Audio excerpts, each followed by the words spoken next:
Hello, everybody, and welcome to Business and Life Insights. And today we have the pleasure of introducing you to our wonderful guest, Karl Sona. And I'm really honored to have him on the show today. Karl is a very distinguished podcaster already. So he's been very experienced and has helped over 300 podcasters produce more than 11,000 quality episodes since 2020. Karl Sona is the CEO of Streamlined Media, and he'll share insights on exploding the number of eyes and ears on your podcast. And I'm excited to hear today how to reach 1 million people in 180 days. Welcome, Karl. We're so happy to have you here. Thank you. Of course. So happy to be here, Nell. It's great to see you again. Thank you for all of your hard work with setting this up. And I'm really excited to dive in today with your audience and learn a little bit more about what you need. Yes. And yes, I want them to know you and your background and the podcasting models that you have developed for yourself and for your clients over these many years.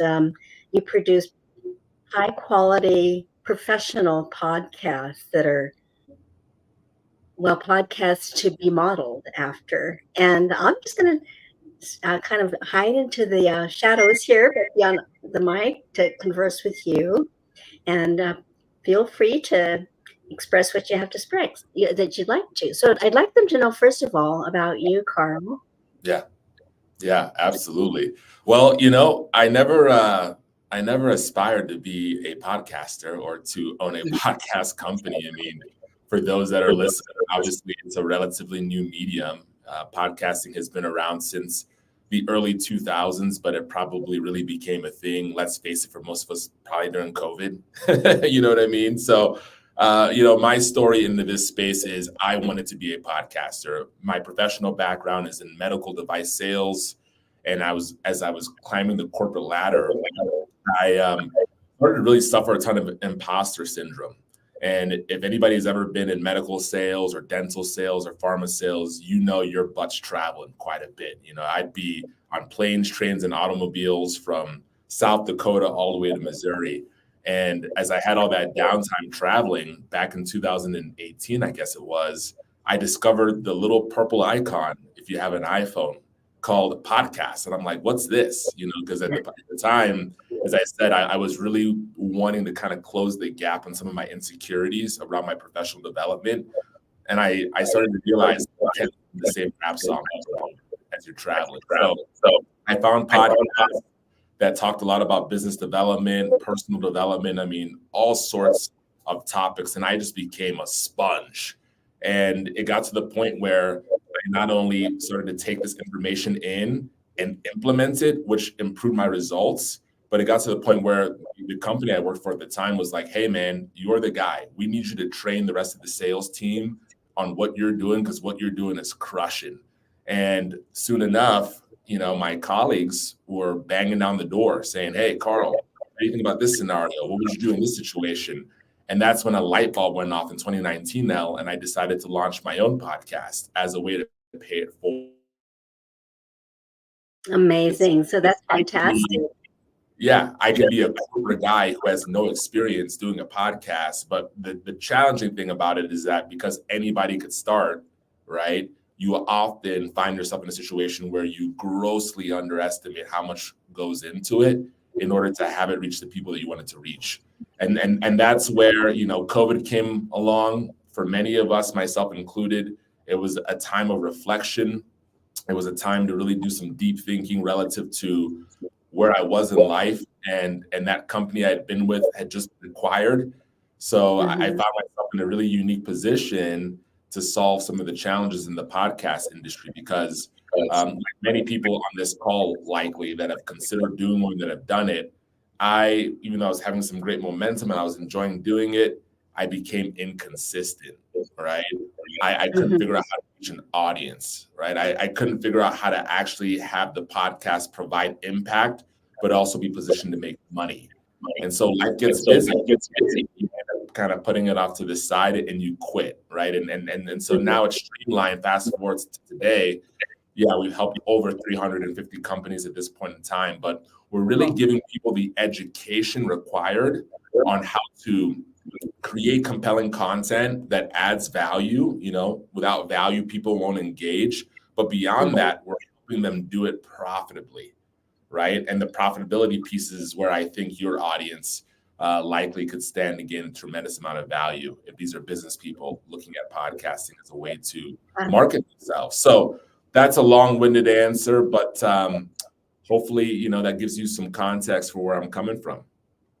Yeah, absolutely. And you have. And I starting out with the vulnerability that you felt that you had very early on in your development, but then being a person who solves problems and really going through the thought process of what it takes to make a high quality podcast so that it does resonate with the audience and it does have messages that are of value that help people become better communicators. Yeah. So that's such an admirable thing. So as you were working through your own development, and thank you for being vulnerable about your own, where you felt that you were way back when. And of course, tables have completely turned now. There are many of us who now are looking to you for your expertise. And thank you so much for sharing with us. So can you tell me some of the problems that you solved early on that helped you power through your own development as a professional podcaster? Yeah, and so I want to be clear. I am not a professional podcaster. I'm a professional business person that happens to be in the podcast industry. But I think what you're really asking me are what were those problems that I encountered that I also see other people that are podcasting or thinking about getting podcasting encountering. Is that your question? Just to be clear. Yes, that's the question. But still, I still admire your accomplishments. It's just I appreciate that. Now, I appreciate that. I get my own little cheerleader. Well, people that are doing a podcast, they're doing it because they ultimately want eyeballs, right? They want attention. And I don't say that in like a negative connotation, from the standpoint of like, oh, look at me. But most people that we serve are Streamlined. These are successful business people. They've been in business quite a while. They already have a product or a service that, they've found a way to scale and to create something that's really profitable. But they're starting to realize that they don't really have, the connection or the level of breadth that they'd like to have with the people that matter most, that being their customers. And podcasts have wildly grown in popularity. I mean, can you believe that there's 90 million people, every single week in America listening to at least 6 hours of this content? It's actually outpaced Netflix in terms of where people are spending their time, whether it be downtime or whether it be time for personal improvement or entertainment, whatever it might be. And so everybody in this game right now that we see is trying to figure out, how do I reach the right audience, right? How do I make them aware of this content that I'm creating for them so that they come across it and they go, oh, wow, not only do I now know that you exist, I like you a little bit more. And, if you really keep at it consistently, I trust you to possibly want to do business with you, right? Relative to what it is that you're talking about.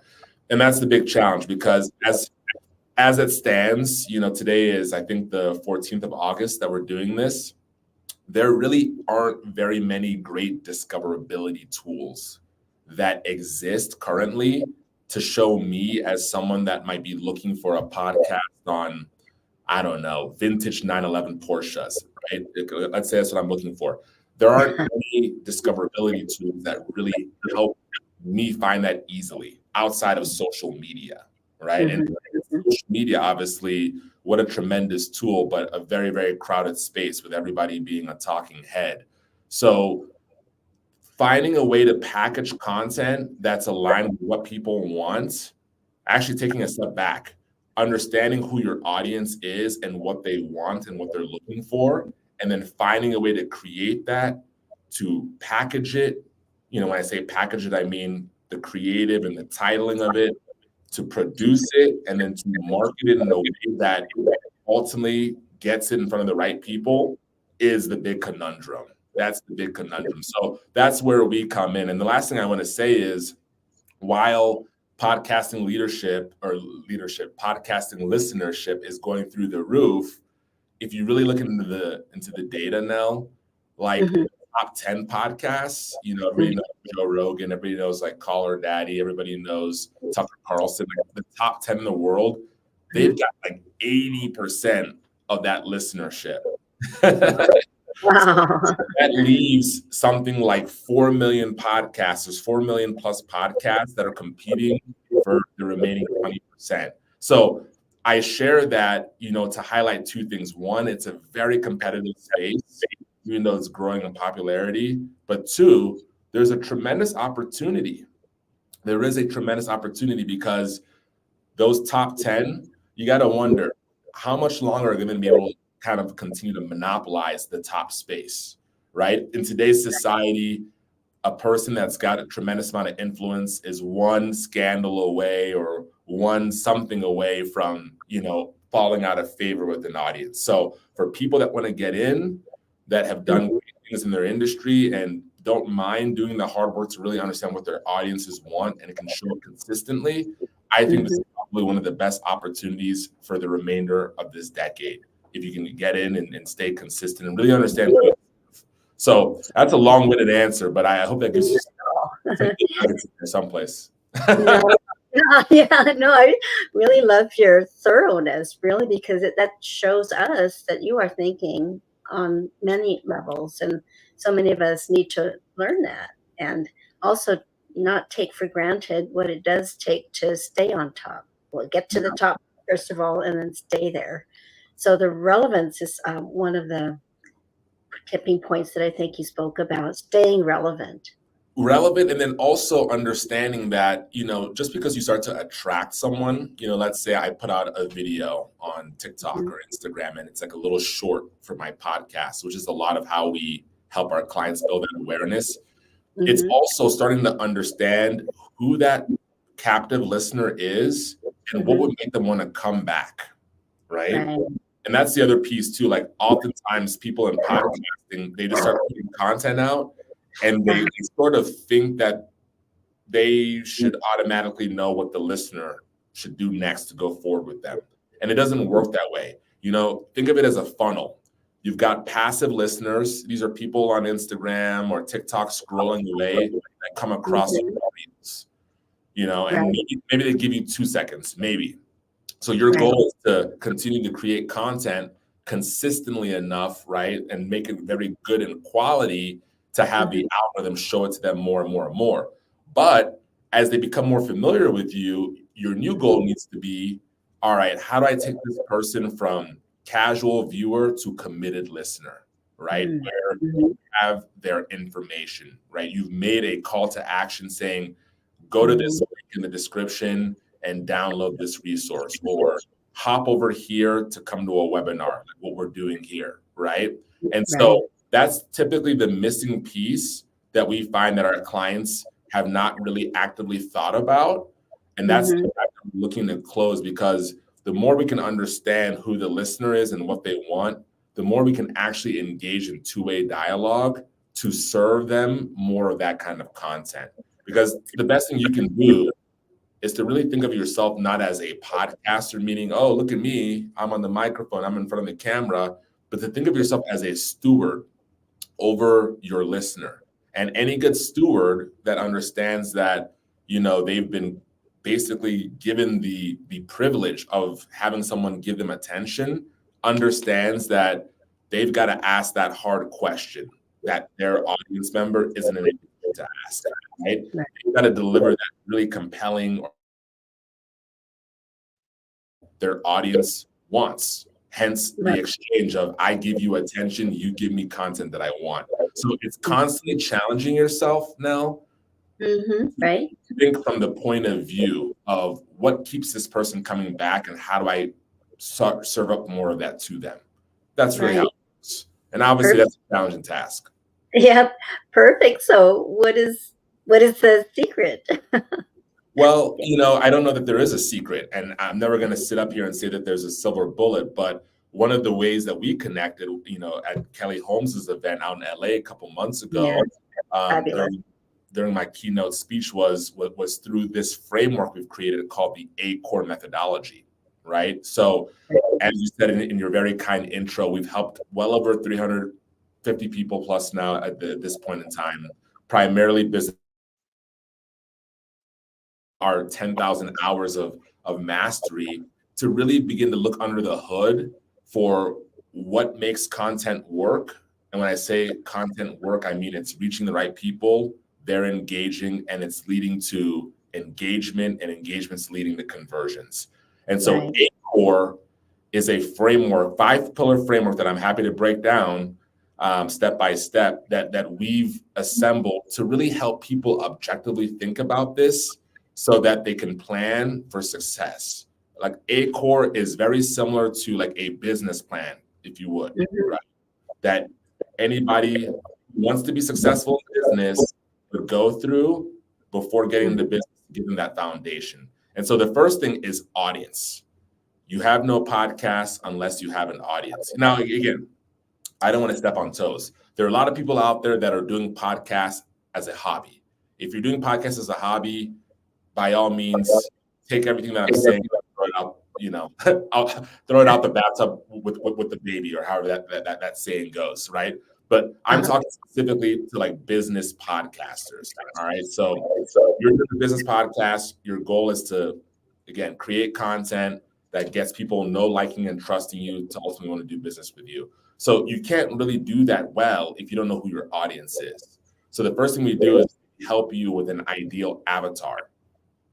And that is really, getting kind of to the core of who is the person that I'm creating this for? What are they currently listening to? What are they challenged by? Are those other platforms, providing them the solution that they might be looking for? Are there any unexplained gaps? And how do I close those for them? So we actually have a way of taking our clients through that process to really objectively get some good quality data, right? So that we can think about the direction that the content needs to go. Does that make sense? Right. It totally makes sense. It's very programmatic. There's a process. Right. That's repeatable. Right. There's a process. And that's typically what we find our clients aren't aware of. Again, it's never easy to get a fancy microphone, the lights, and all the things and just start talking. But if you don't actually have a clear direction, right, relative to who it is you're looking to serve, it's really difficult to get people to go on a journey with you, especially in a day and age where everybody's creating content and everybody's forcing it down your ideal prospect or listener's, throat, and they're a bit fatigued on who to actually give that attention to. So it's like the most valuable asset now is attention. And that's why you want to be intentional about understanding that avatar. The second component of it is really developing a point of view. So we're having a conversation here, and I think that hopefully makes this valuable to your audience. There's people out there that want to do a podcast. Is I'm coming from a point of view on how to do this correctly, right? Because we've helped over 350 people do this, at a very high level, right? But if I just came on and I didn't have that point of view, the audience would probably be wondering, why should I listen to this guy? Does that make sense? Yes. So you got to have a point of view that is educational, right? And that is actually merit driven. You got to have one that's maybe controversial, so someone that's controversial right now is, who's a good controversial person? A good controversial person is actually, I don't know if anybody would know this podcast, but it's a guy named Andy Frisella. He does a podcast called Real AF, and then he has a segment called Cruising the Internet. It's political. They're kind of pulling up news from mainstream media and they're breaking it down. And it's doing very well because he's taking a very controversial stance. And people are interested in that, right? Another point of view would be a scientific point of view. So if anybody knows Huberman, he's got a so-called lab experience. He's actually been on one of our clients' podcasts. Shout out to Mark Devine and the Mark Devine Show. He had him on a few years back. But he's, got this great background as this Stanford researcher, and he's able to explain these complex topics in a very narrow and deep type fashion. So people listen, right? You got to be entertaining. Somebody that's entertaining would be, I don't know, any of the comedians, obviously, that are doing podcasts. It doesn't come to mind. And then last would be the conversationalist. This would be like a Lewis Howes. This would be a Jay Shetty. This would be a Stephen Bartlett, Diary of a CEO. This would be who's the other guy? Joe Rogan. These people that can kind of cover a gamut of topics. So understanding what your point of view is relative to what's missing in your niche, and then keeping in mind your avatar is a great way to kind of create that intersection point of how you fit. Do you see how that works? Yes, and you bring up some very good examples, and I might also add Gary Vaynerchuk, Gary V, popular podcaster. Very popular. I consume a lot of content because he very much is a proponent of what we help people do. Yes, and I am also Dr. Huberman, Huberman Labs. I listen regularly. Yeah.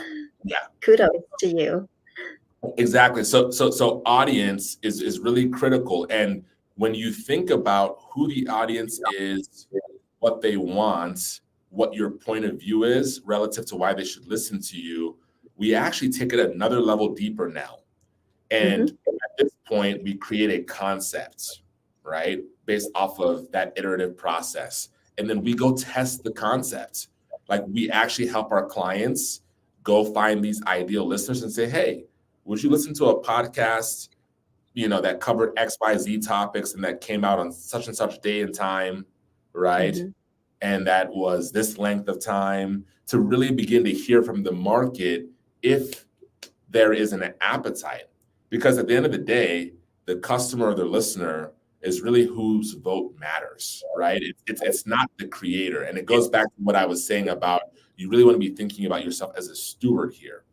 So our clients really find that, that's a very eye-opening, sometimes a very humbling experience for them, because there's a lot of feedback and insight that they honestly stand to gain that they wouldn't have had an opportunity to had they just stayed siloed and just rushed to the microphone and started putting content out. So that's been really, really, for me, I think a very gratifying part of our service that really sets people up for success, And then once we have all that feedback, we help them actually create an offer. Remember how I told you several minutes ago, it's not enough to just put the information out there and kind of sit on your hands expecting that you think you know what people should do next. So you want to create a compelling offer, right? You want to take all those learnings from who the avatar is, to what they're listening to what's missing, to why you, right? To do they actually want this concept, and then button it up with what do you want them to do next? How do we trade them something that's so valuable that they're willing to give us their content information so we can really deepen this relationship? And that's the A and A core. So that's how detailed I should say it goes to really give us a winning chance to stand out of the noise and reach the million people once we start creating the content. What questions about that, and any specifically? I know that's quite a bit, but No. about that part. Without that part, we're just kind of, we're putting out information and it's coming right back to us. It's like an echo chamber. We don't want that. No, we want engagement. We want interaction. We want community built around our content, and we want to know that our audience really appreciates and that they're engaged and want to commit. So and be part of the movement, because I think podcasts can create change in a positive way, and they can in a negative way too. But I think most of us who are on the air want a positive change, want to help people. So you spoke about monetization. Yeah. What kinds of ways can podcasts be monetized? Yeah, well, so the next step in A Court is C, create content, right? And that is how you monetize. You got to create content, but it's got to be valuable content. All right. So typically when people come to us, they're like, I need to reach more people. And I'm like, why? And they're like, because I want to monetize. And what that tells me now is they're thinking about monetization specifically from the advertisement perspective. Advertising, sell advertising, do a brand deal by putting some person's water in your thing and charging them, some ridiculous CPM. That's certainly a way to go. But let's face it. Remember how I told you that like the top 10, not even the top 10%, the top 10 podcasts are the ones that have 80% of the viewership. And to give you more perspective, there's like 500 million global podcast listeners. The top 10 have that. So that just goes to show that, the advertising, the brand sponsorships, while there's still opportunities at the micro podcast level, they're not like as exciting as like what the top 10 are doing. So I typically try to help people level set, because if you're just coming in to try to get a big audience so you can sell, brand deals, well, there really isn't a big audience for you to grab, because they're already kind of spoken for. and that's not to drop the hammer on people's dream, but it's just a level set, because I can't tell you how many people come into this space. They're all excited because they think as soon as they turn this thing on, an audience is going to come and then brand deals are going to come. And it doesn't really work that way. Not in like a really like life-changing perspective as far as companies. So when you ask that question, what we specialize in at Streamlined is helping people build profitable podcasts that sell their products, that sell their service, that sell their personal brand. Because that, with the right approach, is more achievable than trying to get some sponsor to pay you tens of thousands or hundreds of thousands on followers you haven't created yet. Because does that make sense? Yes, it makes sense, because it's much more than dollars. It's also your brand, podcast, and also why are you creating a podcast in the first place? What are your goals with creating a podcast? Yeah, exactly. And so one of the things that we work on with our clients, and again, we're typically working with like established companies, so they usually already have a profitable business, and they're looking at the podcast as a new channel that they want exposure to, that can indirectly drive people to the core business. So if that's you, definitely send me a message. I'd love to talk with you more. But let's say that like that's not you. Let's say you have a podcast and you're more or less focused on advertising, and you're starting to kind of have a light bulb go off, like, oh, maybe there's a way I can sell my own offer. Well, the thing to do is to create really great content and to have a call to action. All right. Really, that call to action points to a Facebook community. All right. Facebook communities are great because they allow you to capture people's information. You can actually have, a little application that people need to fill out that tells you. Important is on the back end that can help you build a lookalike audience when it's time to maybe leverage paid ad strategies. So The reason why we love podcasts, and I haven't touched on this, this is the C and A core, is it's an opportunity now for people to create very great organic content. All right. Organic content is so important, long form video. It's so important because it's a chance for you to not only understand what audiences are responding to for free, right? Because if it's content and it's centered around a specific audience, the algorithm will show it to people, right? You can create short videos. The algorithm will show it to people because these algorithms, they've basically been created by the smartest people to keep people on the platform for as long as possible. Right. So if I create a piece of content on classic Porsche 911, something that I really love, that's near and dear to me, me too. Someone that the algorithm has already identified loves classic 911s, and then I put a call to action after you've seen a number of my videos that have gone out consistently, and I say, hey, if you like this kind of thing, I'm building a little group. We might go on drives together, right? We might, I don't know, trade each other's cars or something, or we might share best practices with mechanics. Come to this group and you'll get all of these details and more. Now I have your information. Well, the beautiful thing about that is that when I start putting offers together in that group, you're more inclined to take the offer. You see what I'm saying? Right. So organic is the piece that everybody overlooks. It used to be just run an ad. Well, now ad costs are through the roof and conversions are in the toilet, right? Because everybody's being overly marketed to. And so the people that are winning right now are like my clients because they have this great podcast that even when they do put out an ad, we typically create the ad from organic that we've already proven works because we've been consistently. We put ad spend behind it. All of a sudden that leads to a new member in their community, or it leads to a direct conversion. And the thing is we're seeing better customer acquisition costs, right? Better CPM costs because of the organic. So organic is really that creative that gets somebody that doesn't know you online to want to respond and take action. And so you might as well start really investing your time, again, focusing on what is really compelling content for a very specific audience to ensure that your strategy in the back end works with monetizing your own offer, your own service. So that's what I would suggest, and I think that is the opportunity to really build a sustainable revenue generating stream for yourself. And on top of that, as far as brand deal, product placement, advertising, that's all sharing, that's all the cherry of the iceberg once you've actually built the audience. You see what I'm saying?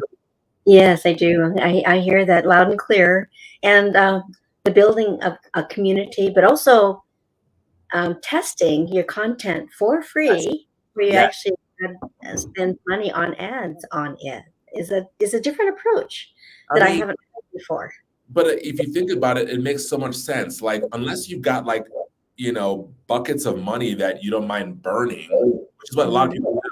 They just say, hey, let's just go launch this ad. They haven't talked to the audience. They have no idea who the offer is for. They have no idea what that audience is looking for. They go create an ad. They put $30-$50 behind it a day, and then they come back empty-handed, and then they basically burn all their runway. Like, why wouldn't you take a step back, think about who the audience is, right? Look at what your competitors are doing to serve that audience. What's working well? It's not working well. How is your point of view different? And then go talk to people like that and have them tell you what they want.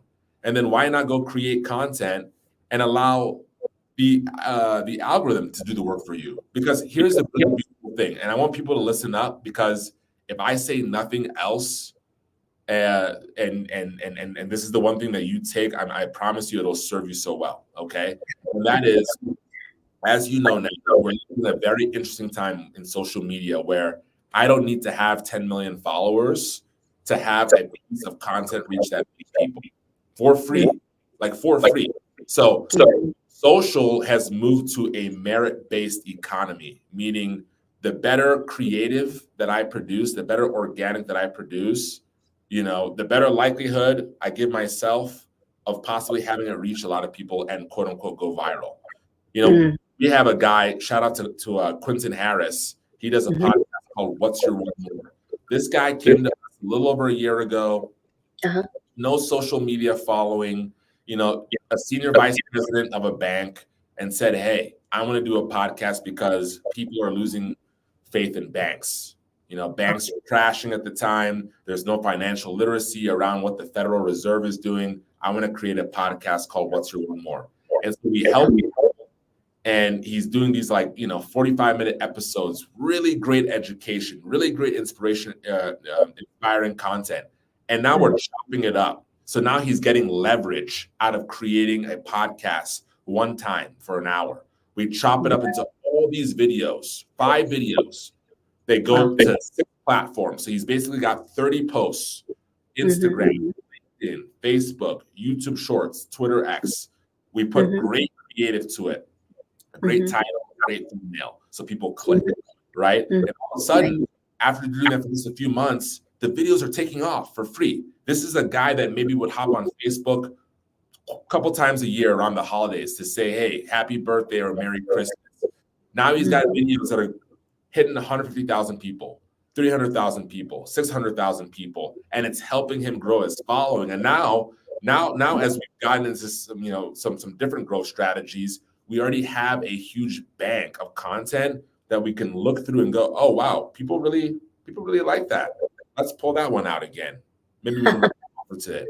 Oh wow, that one got 650,000 views. Perhaps we can boost that if we wanted to. And I'm not saying that we're doing that, but that's the level of luxury that you ultimately earn as a result of taking the long road and doing the hard work, which is, again, how do I create the best organic that is going to serve someone and allow it to happen? So I'm kind of rambling here, but I get you're giving a nice rounded description. I want to encourage that because your answers are so thorough, and I just love that. So the banker, he identified a problem in his industry, and he made a decision to address it. That's correct. I mean, that is by definition giving value to people, right? It's like you got to find a problem and then you got to go out and solve it. I mean, even if you're doing a podcast on knitting, I mean, there's people out there that maybe they're knitters and they don't know how to knit to the next level. And now you have a podcast and it gives them value. There's people that love cigars. I like cigars, and I'm kind of new to cigar smoking. And so I want to know the difference between, a Toro and a Robusto. And so now I'm going and I'm seeking that content out.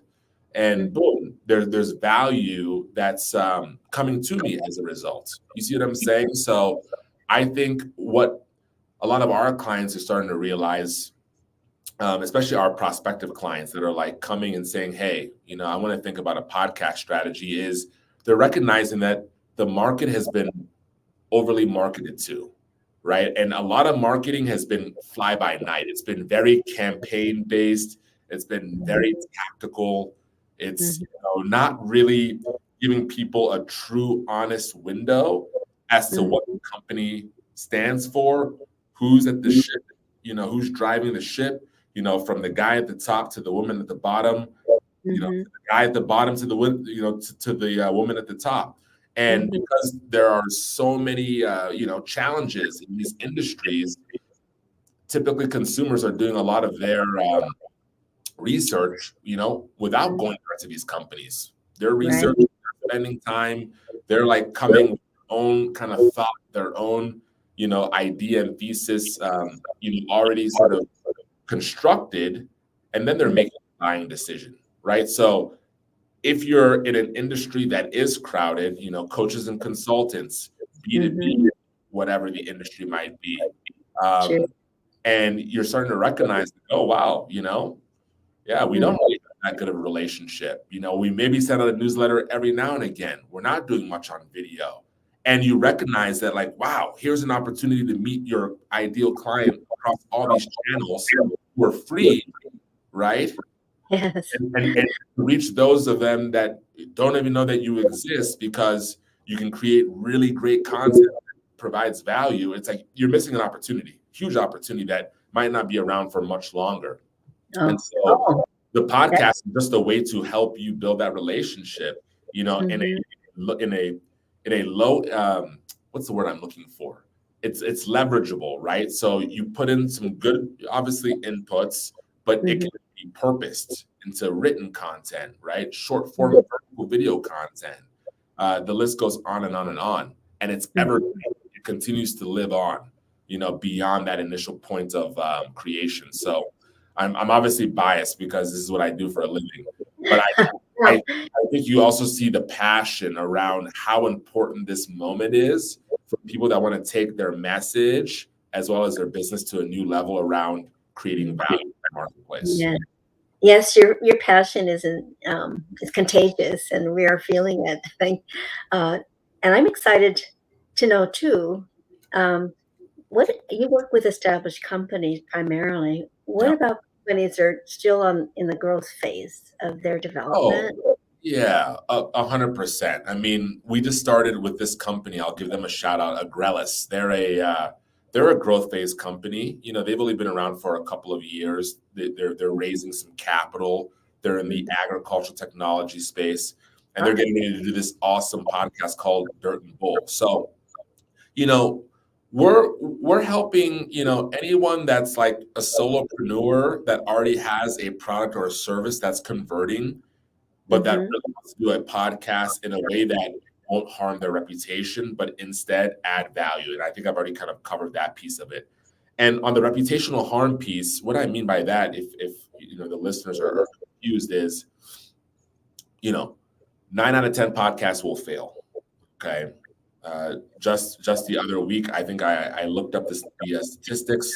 I saw that there's something like 5 million podcasts, but only like 450,000 are active, meaning they've put some content out over the last 90 days. And I don't know about you, but when I'm like, watching a video from my favorite creator, they're putting something out just about every day. So 90 days is like, a terrible benchmark as far as being a consistent creator.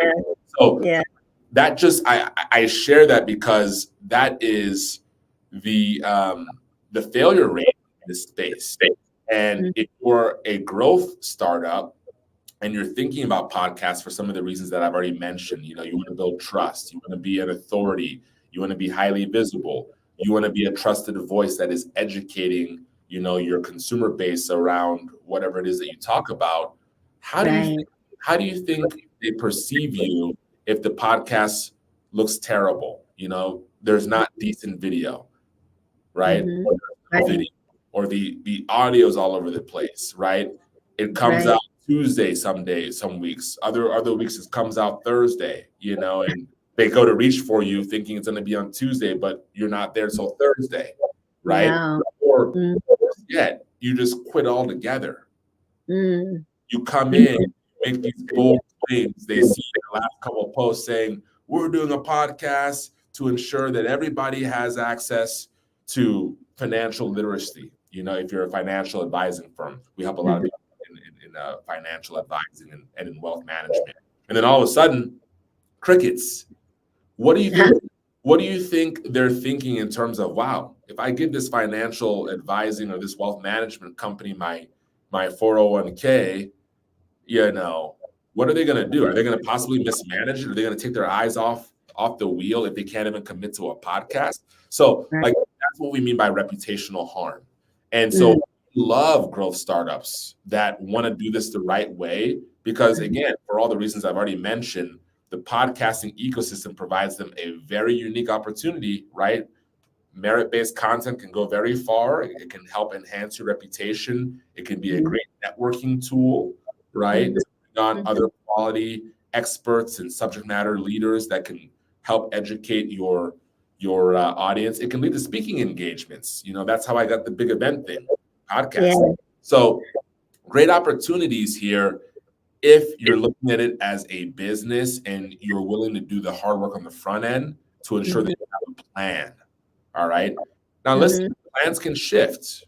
I'm not saying you have to create a plan and stick with it, but it's very important to have a plan around who this is for. That way you can adjust it in real time to meet them. Right, true. Yeah, great, great, great. So I know we talked about the strategy part of podcasting. What about the nuts and bolts? What are the basic elements that people need to start with, like Yeah. some speech coaching or some equipment? Can you give some tips in those areas? Yeah. This is where if you're in business, you like, and if you've been in business for any considerable period of time, even a couple of years, I've only been in business 5 years now, but I've been in business long enough to know that there are so many things that require a great business to grow that I'm just no good at, right? And so you know what I do? I put on my big boy business pants and I say, I'm going to go create an opportunity for somebody else that's good at that thing to do it for me. I mean, that's good business, is opportunity creation, right? An opportunity for the client to take hold of your solution, an opportunity for the market, to ultimately experience your product or your service and have a pain point erased. That's good business. So same goes for your podcast.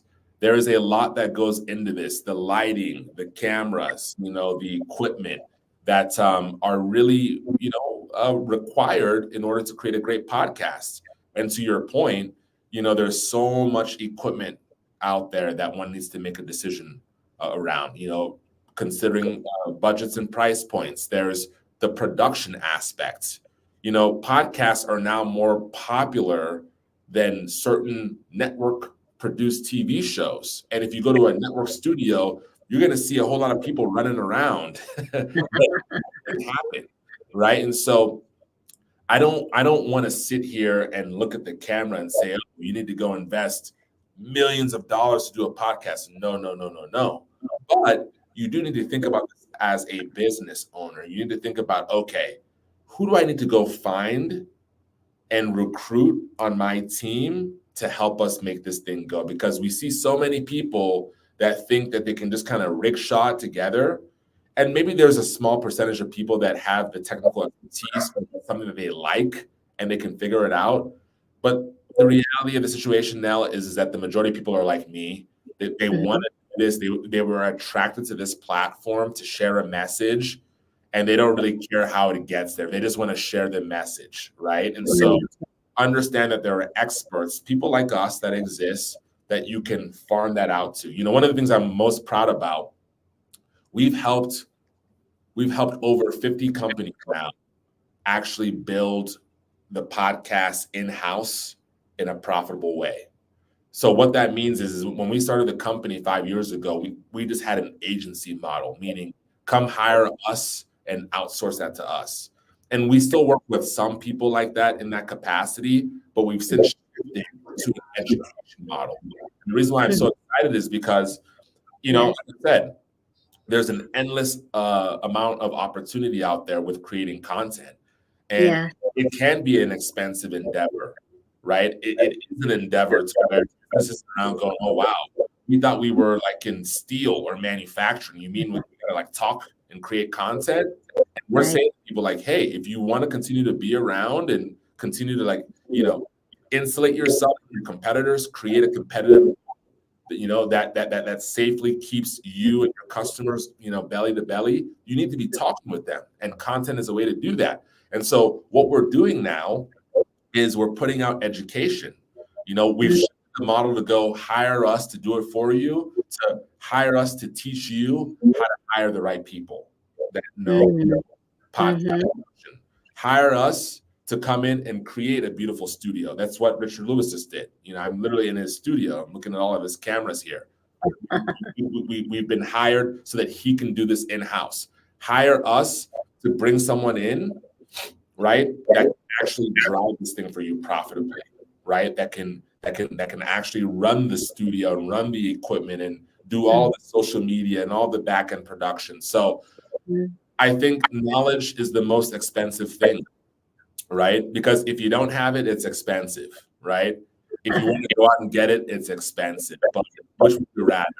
Would you rather pay the upfront fee to get the right knowledge so that it's not costly on the back end? Or would you rather go without it, try to do this, spend tons of time, wasted effort, right? Money, just to end up at the side, say, oh, you know what? Podcast's not worth it anymore. And have that opportunity pass you up. Like, which would you rather? So No, I don't sounds know. like you set your clients up for success. So Yes. you let them avoid the costly mistakes. 100%, 100%. And I think that this is here to stay, at least for the next little while. You know, the way that we teach people off of the A core, it could be a podcast today, it could be video tomorrow, it could be something that none of us is thinking about. It's still rooted foundationally on making great content for people, right? For a specific person, I should say. So, you know, the framework is always going to hold, regardless of the medium. To your question about the ins and the outs, I'm really excited because we're now starting to give people, you know, the knowledge to be able to do this in-house and not be dependent on an agency. You know, those that are forward thinking, that understand that media is what will continue to carry them along in their industry, is what will help them be relevant, is what will help them serve at a higher level. Our goal over the next 5 years here is to help them build profitable podcasts within their organization. So I'm really excited about that. You know, I think that this has been the wild, wild west for too long. It's time that we come in and we start to kind of give people some guidelines, you know, some real information that help them do this sustainably. That's the goal. Yes. Well, and I think today's environment really welcomes that approach. We want to be able to control the elements that affect our lives, and you're an enabler in that way, in this space, in the podcast space, giving people the tools, the knowledge, but also your expertise along the way is going to be helpful. Yeah, absolutely. And going back to the A core framework, I know we touched on the A, which is audience. The C is, you know, creating captivating, compelling content.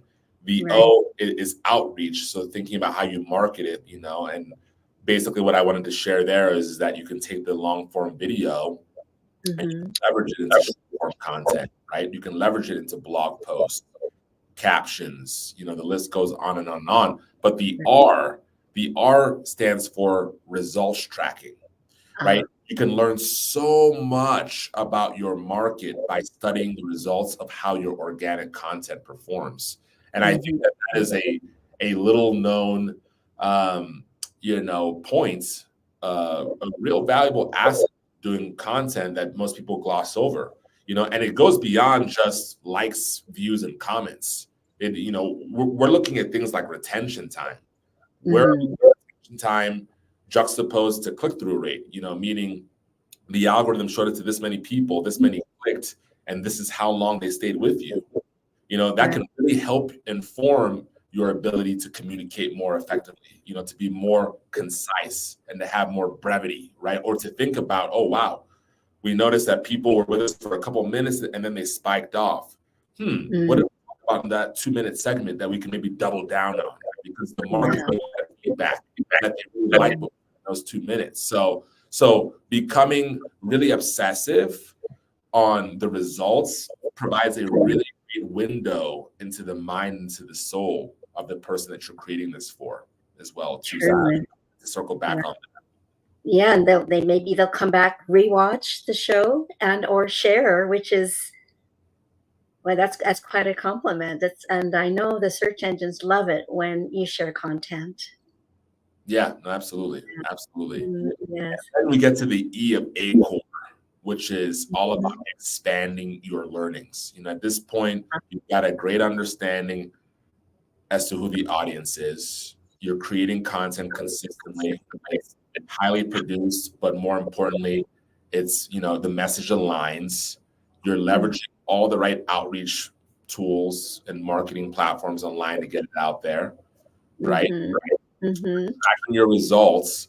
And now it's time to expand. Everybody wants to start with the big studio. Everybody wants to start with the paid ad strategy. But now we can come alongside of you. And again, go through our bank of content to say, oh, wow, what's worked well and how do we throw some gasoline on this? You know, do we look at a paid ad strategy? And that's a lot of what we do as well too, as Streamlined. You know, we're just really big on organic being our foundation.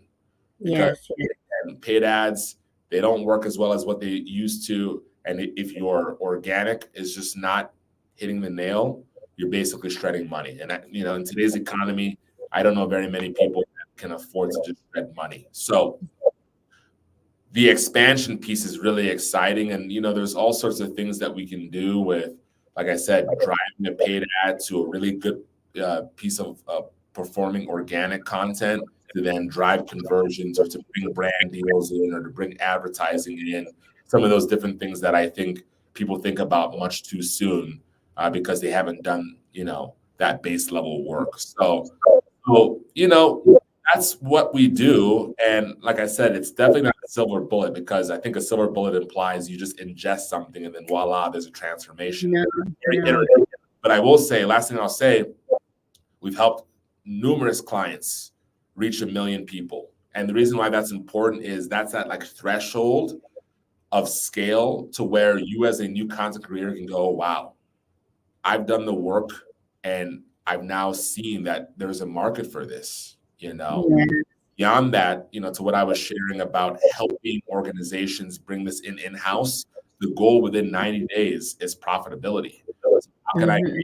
get the right team, the right talented producer at a great cost basis, but then help you think about your offer and leverage all this great organic that has been proven to work to get it in front of more people so you can drive more conversions and sales to your business. So that's Absolutely. the thing. Would love to talk to you more about that.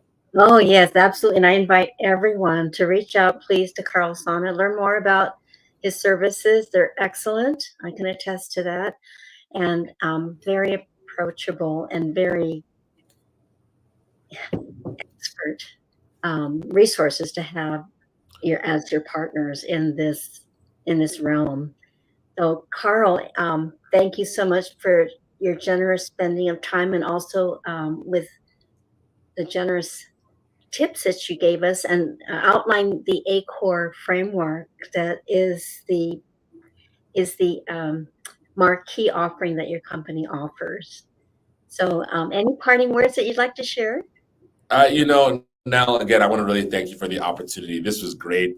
This whole StreamYard experience, I literally almost feel like I'm on stage with you. So thank you just for your level of digital hospitality and for the opportunity to come and share. We're really passionate about giving people their fair shot to be successful in podcasting, and the opportunity is real. Anybody that takes the time and the diligent effort with this. We just want to, really give you the information that might be missing, that caused people to basically quit well before that initial point of traction. So if you're thinking about this, I say congratulations, but do yourself a favor and really take to heart that ACORE framework. You don't need our help to go through that, right? You can think on your own about audience. You can think about an efficient and sustainable way to create this content. You can think about your marketing strategy. You can think now about the results that you need to measure to do this successfully. So I guarantee you that if you want to do this and you use ACORE, very, very successful. So I hope that blesses and that serves people. All right. Yes, thank you. And I appreciate that, Karl, and it's very encouraging, very inspiring. And I invite the audience, members in the audience, to reach out to Karl. His contact information is streaming along the bottom of our screen. And also reach out to me or to Karl if you need any more information about what Karl's company does. So we've come to the top of the hour. And I want to thank everyone for joining us today. Do look for a rebroadcast of this podcast on YouTube, and you'll be hearing more from us. Thanks, Karl. See you next time. Peace out. Thank you.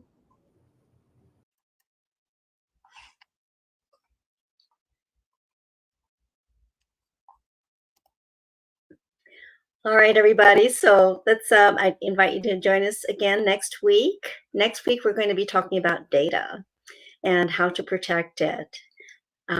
Mark Kasperitz is an expert in the area, and he helps large companies Fortune 500 companies manage their data securely, and so that the data cannot be manipulated, stolen, or compromised in any way. So do join us next week to listen to Mark Kasperowitz. See you then, 4 o'clock Pacific. Thanks so much again, Karl.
Hi, Karl. I'm sorry. Hang again. I'm trying to end the stream, and I'll edit it out. The bloopers. No problem. I lost you there, but I think I got you. Yeah, we got you. So here we are. We're back again.